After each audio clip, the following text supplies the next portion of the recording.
국회 국조특위 청문회가 어제 마지막 7차 청문회를 끝으로 사실상 마무리됐습니다. 자, 어제 마지막 청문회까지 많은 증인들이 불참하고 또 참석한 증인들도 모르쇠로 일관을 하면서 맹탕 청문회였다는 좀 오명도 있었지만 어제 또 흥미로운 그런 답변들도 많이 나왔던 그런 하루였습니다. 박준호의 사전망대 이슈 토크, 오늘은 특별히 그동안 국조특위 위원으로 청문회 기간 큰 활약을 하셨던 국민의당 김경진 의원이 나오셨습니다. 어서 오세요. 안녕하십니까. 네, 새해 복 많이 받으십시오. 새해 복 많이 받으십시오. 수고 많으셨습니다. 네. 또 박상병 인하대 정책대학원 초빙 교수 나오셨습니다. 네, 안녕하십니까. 네, 김태현 변호사 나오셨습니다. 예, 안녕하세요. 자, 이슈 토크는 오늘도 여러분의 문자 참여를 기다리고 있습니다. 방송 들으시면서 하고 싶은 얘기 있으시면요. 또 비판도 좋습니다. 샵 1035, 우물정자 1035로요. 짧은 문자는 50원, 긴 문자는 100원의 요금이 부과가 되어 있습니다. 고릴라 게시판을 이용하시면 또 무료로 여러분 의견 보내주실 수 있겠습니다. 많은 의견 부탁드리겠습니다. 자, 어제 청문회 오후에 나왔던 조윤선 문화체육관광부 장관과 또 이용주 국민의당 의원의 설전이 아주 화제가 됐었는데요. 같은 질문, 단순한 질문을 계속 반복해서 결국 블랙리스트가 존재한다는 답변. 사실 이 답변을 얻어내기가 이렇게 힘들었나 뭐 또 이런 생각도 좀 드는 부분인데요. 이 화제의 인물이 되셨어요. 국민의당 이용주 의원이 전화로 연결돼 있습니다. 이용주 의원님 안녕하세요. 예, 안녕하십니까. 국민의당 이용주 의원입니다. 예, 어제 고생 많으셨습니다. 예, 감사합니다. 어제 저희가 좀 되게 참 흥미로웠던 부분은 그렇게 같은 질문을 계속 반복하실 생각을 어떻게 하신 거예요? 이 보통 그 증인이 나오면은 지금까지 여러 가지 증인들의 태도가 오늘만 버티면 된다. 이번 질문만 버티면 된다. 두세 번 부인하고 넘어가도 넘어갈 수 있다라는 생각을 갖고 있어서 네. 증언하는 내내 그런 불편한 자세들이 국민들한테 보여진 겁니다. 그래서 그것을 좀 바로 잡고 싶었다고 보시면 될 것 같습니다. 네. 자, 블랙리스트는 존재하는가 이 단순한 질문이었는데 조윤선 장관은 그런 명단이 있었던 것으로 판단이 된다. 이런 식으로 답변을 했습니다. 이 답변에 만족하십니까? 저희들이 조윤선 장관이 듣고 있는 것은 작성에서부터 관여했다고 보지만은 그 부분은 본인에 대한 형사 책임 문제가 있어서 일단은 그 부분까지는 답변하지 않았죠. 그러나 그러한 블랙리스트 존재 자체를 주무장관인 문체부 장관께서 있다, 존재한다 하는 것을 밝혀냈기 때문에. 네. 전화 연결 상태가 좀 안 좋은 것 같은데요. 이용주 의원님. 얘기 듣다가 지금 전화가 좀 끊긴 것 같습니다. 다시 연결이 되면은 또 연결을 해보겠습니다. 자, 김경진 의원님. 네. 어제 이용주 의원 같이 계셨죠? 예, 그렇습니다. 바로 옆자리에 있었습니다. 원래 그렇게 계획을 하고 들어가신 거예요? 아니면 이제 그 중간에 좀 그런 화가 나셔갖고 그렇게 하신 건가요? 그런 것 같지는 않고요. 네. 이용주 의원도 그렇고 저도 그렇고 사실은 일국의 장관이라는 분이 이 정도 특검 수사라든지 앞뒤 나온 이제 김영한 비망록이라든지 여러 증거들에 비춰보면 블랙리스트 존재가 워낙 명확한 거 아니겠습니까? 네. 그걸 그렇게 뻔뻔스럽고 그다음에 이렇게 반복적으로 부인하면서 버틸 줄은 몰랐거든요. 네, 네. 그래서 집요하게 집중적으로 추궁을 했고 네. 그래서 어제 아마 이제 우리 당의 이용주 의원이 결국은 존재한다라는 네. 것을 인정받아낸 거 그게 아마 네. 큰 수확인 것 같습니다. 자, 이용주 의원 전화 끊겼었는데 다시 연결이 됐습니다. 이용주 의원님. 예, 안녕하세요. 네, 전화가 좀 연결이 끊겼었는데, 자, 지금 블랙리스트가 존재는 하지만은 또 정작 자기 자신 잘 모른다. 결국 또 선을 긋는 발언을 어제 조 장관이 했어요. 이 의원님 어떻게 보십니까? 이게 이제 조윤선 장관이 블랙 존재 자체를 인정을 했지 않습니까? 네. 그러면 그 이후에 있었던 문체부 내부에서 그것을 어떻게 은폐하려고 했던지 그리고 이 블랙리스트를 어떻게 활용해서 실질적으로 예술인들에게 배제하는 조치가 있었는지에 대해서는 추후에 이제 특검 과정에서 그 역할들이 이제 밝혀질 것입니다. 예. 알겠습니다. 어제 활약 잘 봤고요. 국민들 굉장히 좀 관심 보이시고, 격려도 많이 하시는 것 같습니다. 오늘 전화 연결 감사드립니다. 예, 감사합니다. 예. 이게 휴대전화로 하시는 거네요. 그러니까 전화 연결 상태가 별로 좋지는 않았던 것 같은데. 자, 박상경 교수님 어제 어떻게 보셨어요? 사실 블랙리스트가 존재한다는 답변? 이게 너무 온 국민이 보기에는 당연하고 어떻게 보면 다 아는 사실인데 이거를 인정받기가 이렇게 힘든가 하는 그러니까 생각이 우리 좀 들긴 했네요. 사회에 특히 박근혜 대통령 주변에 있던 인사들이 끝까지 이렇게 모르쇠로 임하고 있는 그 모습을 국민들이 현장에서 생방송을 보지 않았습니까? 네. 얼마나 오만한 권력이며 지금 국회에 나와서도 국민들 앞에 국민들이 다 알고 있는 사실을 끝까지 인정하지 않으려고 애쓰는 그 모습들을 볼 때 어떤 딱하다는 신용보다는 이것이 결국은 박근혜 정부의 탄핵 사태까지도 불을 일으켰구나라고 하는 생각을 하지 않았겠습니까? 네. 조윤선 장관 같은 경우는 나와서 인정을 하는 순간에 본인이 이거 책임져야 될 것이고 역사에 얼마나 큰 오명을 남기겠습니까? 인정하고 싶지 않았다는 거죠. 그래서 어제 안 하려고 했던 건 아니겠습니까? 그러나 이제 오후에 동행명령장 때문에 나오긴 했습니다만 나와서도 끝까지 그 사실을 부인하면서 이제 있는 것 같다. 일부 전진된 표현이었습니다만 그러나 나는 모른다. 나는 관여 안 했다. 뭐 이런 얘기였는데요. 네. 그러면 국회에서 저는 작은 성과라고 봅니다. 네.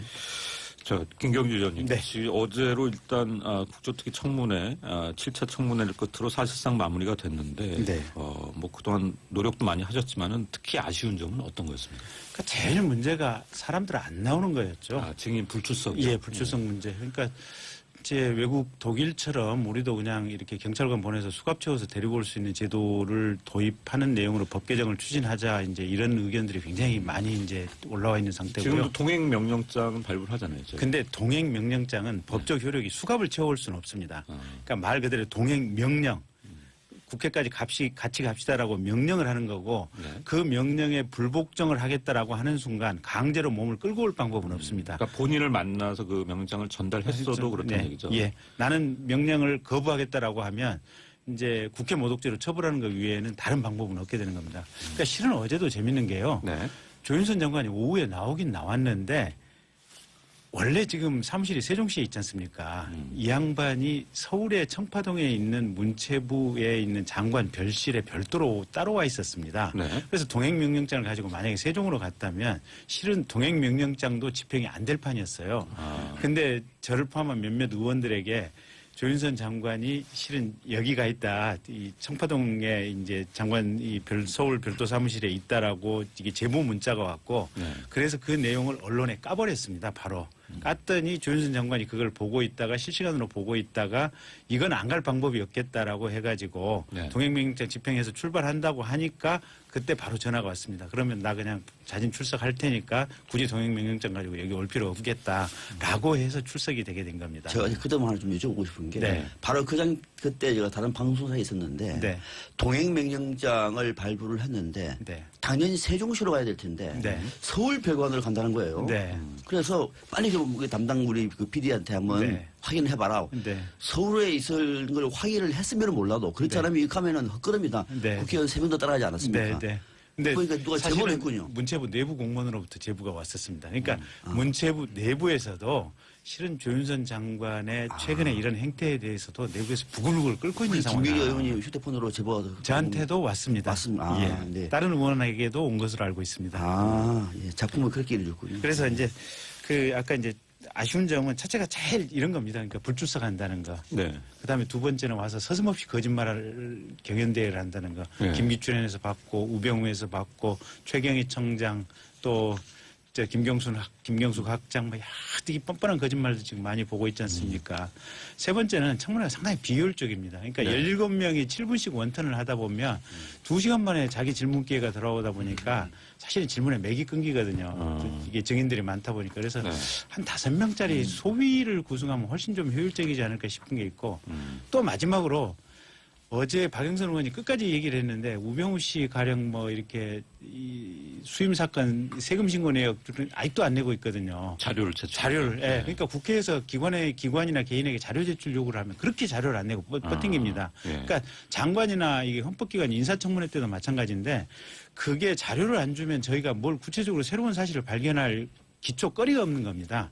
그래서 애시당초 이런 식으로 안 나오고 자료 안 주고 와서 어쩔 수 없이 나오게 되면 거짓말하고 이러다 보니까 청문회가 참 무기력하기 그지없다라는 걸 느낍니다. 그렇군요. 좀 아시네요. 자, 김태현 변호사님. 어제 조윤선 장관이 나와서 이제 증인 선서를 처음에 거부를 하는 모습을 보였는데 이게 어떤 의도입니까? 이게 아마 예전에 한번 인사청문회인가요? 어디서 제가 누군지 기억이 안 나는데 어떤 한 분 때부터 이제 유행이 된 건데 네. 이게 국회에서 증언감정 법률에 있는 위증죄도 그렇고요. 우리 뭐 일반 형법에 있는 위증죄도 그렇고요. 뭐 청문회든지 법정이든지 위증죄로 처벌하기 전에 선서를 해야 되거든요. 선서를 하면서 이제 거기 보면은 양심에 따라 거짓에 뭐 있는 증언하지 않고 뭐 위반되면 처벌받을 수 있습니다. 이런 내용의 선서를 해요. 네. 그러니까 그걸 한 사람들은 위증죄 대상이 되는데 그걸 안 한 사람도 위증죄 대상이 안 된다는 거죠. 그러니까 이제 어제 조윤선 장관이 안 한 거 아니겠습니까? 그러니까 본인의 얘기는 어제 이제 불출석 사유서에 있는 그 두 가지 얘기 있잖아요. 그 왜 어차피 내가 여기서 또 선서를 해 또 여기서 똑같이 지난번과 똑같은 얘기를 해도 지난번 얘기로 내가 위증죄로 고발된 상태에서 그게 한 번 더 들어가는 거고 네. 그리고 여기서 또 다른 얘기를 하면 예전께 위증이란 걸 인정하는 거고 나는 이러지도 못하고 저러지도 못하고 지금 어차피 당신들이 나를 위증으로 고발해서 저기 특검에 가 있으니 네. 그러니 나는 여기서 말하는 게 적절하지 않다라고 하고 이제 불출석한 거 아니겠습니까? 네. 그런데 어제 앞서 김 의원님 말씀하신 대로 안 나올 상황이 안 되니까 나오게 된 거고 근데 다만 어떤 얘기를 하든지 나한테 최대한 불리해서는 안 되겠다라는 생각을 하고 이제 위증죄 선서를 아예 선서를 안 하고 들어간 거죠. 네. 이 조 장관에 대한 뭐 그 비판이 상당히 높아지는데 사실 어제 이제 출석 자체가 이제 장관 해임 건의안이 이제 거론이 되면서 나왔다 뭐 이런 얘기도 좀 있었어요. 네. 자, 어제 지금 청취자분들이 계속 문자 보내시는데요. 김경진 의원 뭐 습가 요정으로 이미 등극을 하셔서 인기가 굉장히 많으신데 뭐 어째 습가 이렇게 보내시는 분들도 있고 8788님인가요? 항상 냉정한 모습을 보이던 김경진 의원이 어제는 약간 화난 모습도 보이시던데 어떤 부분에서 제일 답답하고 화가 나셨는지 궁금하다 이런 또 질문 보내셨습니다. 그러니까 이제 제가 그 화난 모습이 끝나고 나서 어떤 분이 저한테 이렇게 이제 문자를 보내셨더라고요. 그 다음부터는 앵무새의 이름을 앵무새가 아니라 윤선조, 그러니까 세조자 윤선세로 바꿔야겠다라고 이제 그 얘기를 보내셨는데, 그러니까 이런 거예요. 제가 시간에 대해서 물어보면 방법에 대해서 장황하게 얘기를 하려고 하는 거예요. 네. 그다음에 블랙리스트의 존재를 알았냐고 물어보면 그게 청와대에서 안 내려왔다고 하는, 청와대에서 내려왔는지 그 부분을 제가 잘 모르겠습니다라고 엉뚱한 측면의 얘기를 계속해서 반복해서 길고 장황하게 하려고 하는 거예요. 네. 그러니까 제가 왜 장관이 이제 취임한 이후에 어느 시점부터 이 블랙리스트의 존재를 알았냐는 것을 집중적으로 물어보려고 했냐면 어차피 정무수석들은 몰랐다고 그냥 완벽하게 오리발을 내밀고 있는 상황이니까, 그러면 장관 때부터는 알았다고 하면은 아는 것을 곧바로 스톱하고 내부 징계 절차를 밟아야 되는 장관의 책무가 있거든요. 네. 그 부분에 대한 어떤 직무유기죄의 책임 부분이라도 좀 명확히 해서 이게 나중에 특검 수사하는 과정에서 조윤선 장관 수사에 대해서 특검이 좀 편하게 해줄 수 있는 준비 작업을 해주기 위해서 제가 그걸 집요하게 물었는데, 확실히 조윤선 장관은 법조인 출신이다 보니까 빨리 제 질문의 의도를 캐치했어요. 그래서 언제 알았냐 이래가지고 올 연초에 알았다. 그러니까 2017년 연초에 알았다. 아니면 작년 뭐 연말에서 알았다. 이런 식으로 말도 안 되는 소리를 이렇게 하려고 하면서 여러 가지 길게 장황한 부연 설명을 하려고 하더라고요. 네. 그래서 조금 좀 원성이 높아졌었습니다. 사실 이번에 청문회를 보면서 많은 국민들이 느낀 것이 이제 많은 분들이 이제 율사 출신들이 증인으로 나오시면은 항상 이제 자기의 재판에 뭔가 좀 나중에 걸림돌이 될 수 있는, 문제가 될 수 있는 부분을 피해가면서 답변하는, 어떻게 보면 이제 법을 잘 알고 대처하는 그런 모습이 국민들의 모습 눈에는 굉장히 안 좋게 보였을 것 같아요. 그렇죠. 오늘 이 방송에도 법조인 두 분이 나와서 또 법을 또 얘기를 해야 되는데, 검사, 변호사. 그러니까 예. 이 아는 사람들이 그렇게 하는 거죠. 그러니까 어떻게 보면은 저는 당초에 이 법조인들이 갖고 있는 강점 중에 하나는 이제 이 법을 알기 때문에 사실은 그 법적인 문제만 가지고 파고들 경우에는 방법이 없는 거거든요. 그래서 대체적으로 이런 법조인들 출신의 증인이라든지 변호인 같은 경우는 어떻게 하냐면은 주로 정무적인 일정이라든지 그 당시에 그 어떤 뭐 행동 반경이라든지 또는 관련되어 있는 인간관계 이런 쪽으로 이제 파고들면서 마지막에 그 문제를 엮어가지고 법적으로 어떻게 결론이 된다 이렇게 물어야 될 텐데 네. 법조인 같은 경우에는 나와서도 웬만큼 했을 때 기억이 안 나잖아요. 그분들은. 웬만큼 했을 때 기억이 잘 안 나세요. 네. 유리한 거는 장황하게 부연 설명까지 다 해가면서 설명을 합니다. 야, 국민들이 그걸 볼 때, 이번에 뭐 법 미꾸라지라고 그럽니까? 네. 뭐 그런 새로운 개념이 만들어낼 정도로, 역시 아는 사람들이 더 하는구나. 라고는 사실을 좀 근데 확인했던 어제 네. 그런 조- 청문회였죠. 조윤선 장관이 정말 대단한 게 중간에 브레이크 타임에 사실은 그 김성태 위원장, 그다음에 조윤선 장관, 그다음에 박범계 간사, 그다음에 이용주 의원 이렇게 잠시 대기실에서 위원장 대기실에서 얼굴을 좀 봤거든요. 근데 그 조윤선 장관이 이용주 의원한테 그런 게 아니 이렇게까지 강하게 밀어붙이면 어떻게 하냐. 나 죽겠다. 제발 좀 봐주라고 그러는 거예요. 그러니까 이용주 의원이 쏘아붙이고 나서 이제 이렇게 어느 정도 인정을 받고 나서 이게 뭐냐면 사람들 마음 약하게 하는 전술이거든요. 근데 어제 알았던 게 이용주, 박범계, 조윤선 이 세 분이 다 연수원 동기들입니다. 다 아시는 친한 사이. 어제는 안면 몰수하고 질문했군요. 그러니까. 근데 그런 관계에서 사실 그렇게 딱 질문하기도 좀 이용주 의원도 굉장히 아마 고통스럽지 않았나 부담이 싶어요. 좀 있었을 것 네. 같아요. 자, 그러면요. 어제 가장 화제가 좀 됐던 장면인데 이용주 의원의 그 조윤선 장관에 대한 질의 장면 한번 들어보고 토크 이어가겠습니다. 조윤선 이름이라는 것을 명예를 걸고 대답을 하세요. 블랙리스트가 존재하는 게 맞습니까? 안 맞습니까? 지금 특검에서 조사를 하고 있는 그런 조윤선 내용이 중에 언론에 조윤선 중에 제가 어려운 말 물어보는 거 아니에요. 하나만 물어볼 거예요. 블랙리스트가 존재하는 게 맞아요, 안 맞아요? 문서로 된 블랙리스트가 존재하는 게 맞아요, 안 맞아요? 존재한다, 존재하지 않는다.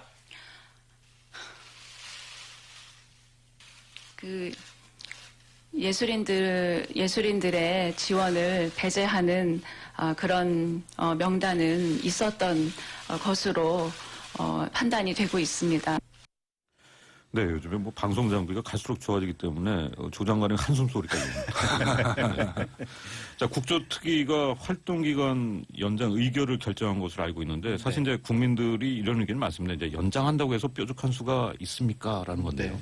저희도 실은 그렇게 보고 있습니다. 아. 그래서 연장을 해야 된다고 하는 당위성 때문에 이제 특위에서는 연장 의결을 한 건데 실제로는 이게 연장 의결이 된다고 하더라도 동력이 거의 없을 것이다라고 보고 있고요. 아마 그런 이유 때문에 사당 원내대표들이 아마 그러니까 연장 합의를 안 하는 것이 아닌가. 네. 그래서 사실상 1월 15일로 마감될 것으로 저희는 그렇게 예상을 하고 있습니다. 다만 아쉬운 부분이 네. 이게 저희들이 이렇게 이제 국정조사 특위 활동을 통해서 하다 보면 이게 국민들의 어떤 마음이 응집이 돼서 특검 수사에 어떤 상당한 동력이 돼주고 있거든요. 네. 근데 이제 국정조사가 없어지면 특검 혼자 이제 허벌판에서 지금 싸워야 되는 이런 형국이 돼서 그런 점은 조금 좀 아쉬운 측면이긴 합니다. 네. 김태 변호사님, 네. 위증으로 뭐 증인들이 여러 명 고발이 된 것으로 알고 있는데 네. 처벌 가능성 어떻게 보세요? 글쎄 이제 그 부분을 특검을 수사를 해야 될 건데 어차피 특검에서 이제 위증을 수사할 필요는 없는 거고 사실은 왜냐면 네. 본인들의 혐의들이 있지 않습니까? 네, 네. 그 부분에 대한 게 밝혀지면은 저 국조에서 위증한 거는 당연히 인정이 되는 거 아니겠어요? 그러니까 그 부분들이 예를 들어서 이 사람들이 위증이랑 직권남용으로 고발된 사람들이 네. 직권남용이 인정되면 위증까지 다 인정이 돼버리는 거고 네. 만약에 정말 직권남용이 아니다라고 하면 사실 위증도 벗어나겠죠. 그리고 네. 특검의 수사에 달려있겠죠. 네, 알겠습니다. 자, 이슈토크 7시 뉴스 듣고 3부에서 이어가겠습니다. 김경진 국민의당 의원, 박상병 인하대 교수, 또 김태현 변호사 함께하고 있습니다.